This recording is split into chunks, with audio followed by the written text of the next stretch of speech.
আমরা তো তিমির বিনাশী স্লোগানে অন্ধকার দূর করার প্রত্যয় হবে এবারের মঙ্গল শোভাযাত্রা। আয়োজকরা বলেন সন্ধ্যা ৬টা পর্যন্ত বর্ষবরণ আয়োজনের সময় বেঁধে দেয়ায় মানুষের অংশগ্রহণে প্রতিবন্ধকতা সৃষ্টি হবে।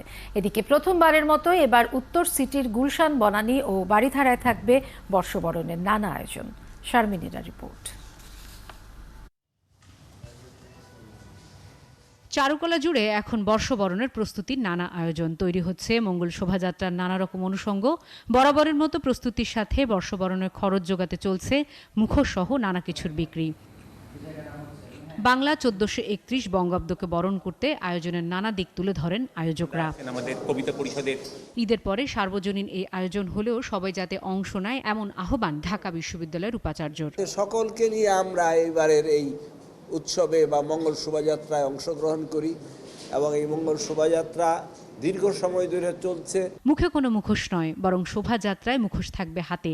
অপ্রীতিকর ঘটনা এড়াতেই এমন নির্দেশনা। মুখোশগুলো করি সেগুলো মুখে পরবার না, সেগুলো হাতে ধরি, উঁচু করে ধরি।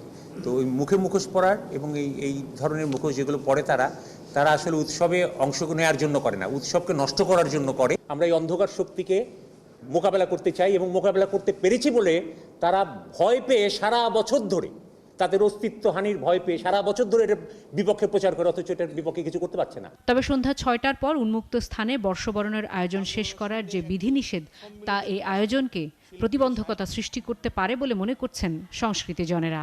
আমরা মনে করি এটি সময় বেঁধে দেওয়া হলে এটি সর্বস্তরের মানুষের বাংলা নববর্ষ উদযাপনে অংশগ্রহণের ক্ষেত্রে প্রতিবন্ধকতা তৈরি হয়। কেন্দ্রীয় শহীদ মিনারে বিকেল ৪টা থেকে রাত ৯টা পর্যন্ত আমাদের কর্মসূচি ঘোষণা করেছে।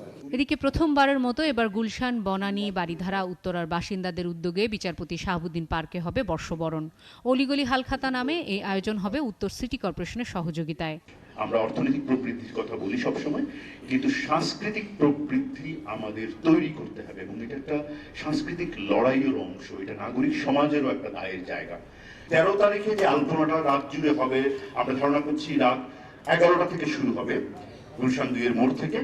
আপনারা সবাই আমন্ত্রিত। মাননীয় মেয়র আতিকুল ইসলাম, তিনিও আমাদের এই আয়োজনে সহযোগিতা করছেন। আমরা আশা করছি ঢাকা মেট্রোপলিটন পুলিশের সকল ধরনের নিরাপত্তা সহযোগিতা আমরা পাবো। 13ই এপ্রিল আলপনা আঁকার মধ্য দিয়ে শুরু হবে এই আয়োজন। 14 এপ্রিল থাকবে বিশিষ্ট শিল্পীদের নিয়ে আর্ট ক্যাম্প ও গানের আয়োজন। কথা হবে, ছবি আঁকা হবে। শারমিন নীরা, 71, ঢাকা।